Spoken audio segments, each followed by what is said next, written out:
말씀을 사랑하는 강도사 깡도사입니다. 2021년 3월 25일 목요일 강도사와 함께하는 3분 묵상 시작하도록 하겠습니다.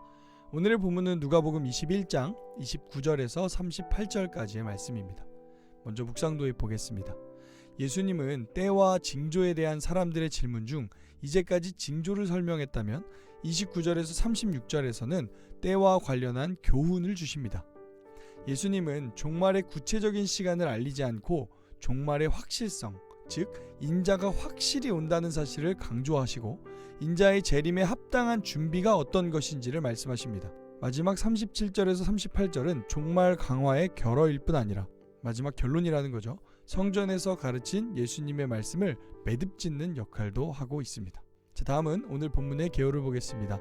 오늘 본문은 총 두 단락으로 나눠집니다. 먼저 29절에서 36절까지 종말의 때와 준비에 대해서, 다음 37절에서 38절까지 성전에서 가르친 예수님에 대해서 말씀하고 있습니다. 다음은 배경예를 보겠습니다. 32절에 이 세대가 누구를 지칭하는지 해석하기 어렵습니다. 누가복음과 공강복음, 곧 마태복음, 마가복음, 거기서 똑같은 내용이 등장하는 걸 평행복문이라고 하는데요. 이 평행복문에 있는 종말 강화에서 가장 난해한 개념에 해당하는 것이 바로 2세대라는 단어입니다. 이 세대는 예루살렘 성전의 붕괴를 목격할 당시 세대, 혹은 인자의 재림을 목격할 종말의 세대, 그러니까 마지막, 이 세상 전부의 마지막 세대를 의미할 수도 있습니다. 32절이 인자의 오심과 하나님 나라의 도래를 언급한 본문 이후에 배열되는 점은 이 세대가 예수님 당시가 아니라 재림과 더 관련이 있음을 암시합니다. 이 세대를 성전 붕괴를 목격할 청중으로 보는 견해를 수용하는 경우도 본문의 의도가 예수님의 말씀이 확실히 실행될 것을 강조한다는 점을 기억해야 합니다. 결국에 이 본문, 이 세대가 어느 세대냐가 중요한 게 아니라 그 마지막 때라는 것은 반드시 온다, 그것이 확실하다라는 것에 주목해야 한다는 것입니다.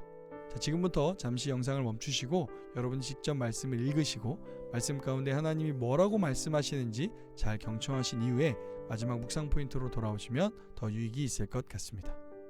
자, 다음은 오늘 본문을 통한 묵상 포인트 한 가지를 살펴보겠습니다. 깨어있는 삶입니다.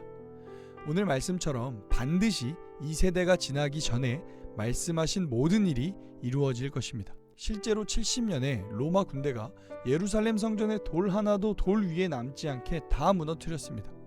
세상의 조롱과 회의와 불신 속에서도 기필코 말씀은 이루어집니다. 그러니 장차 올 이 모든 일을 피하고 주님 앞에 설 수 있도록 근신하고 깨어 있어야 합니다. 방탕함과 술 취함으로 마음이 혼미해지거나 생활의 염려로 마음이 둔해지지 않도록 조심해야 합니다.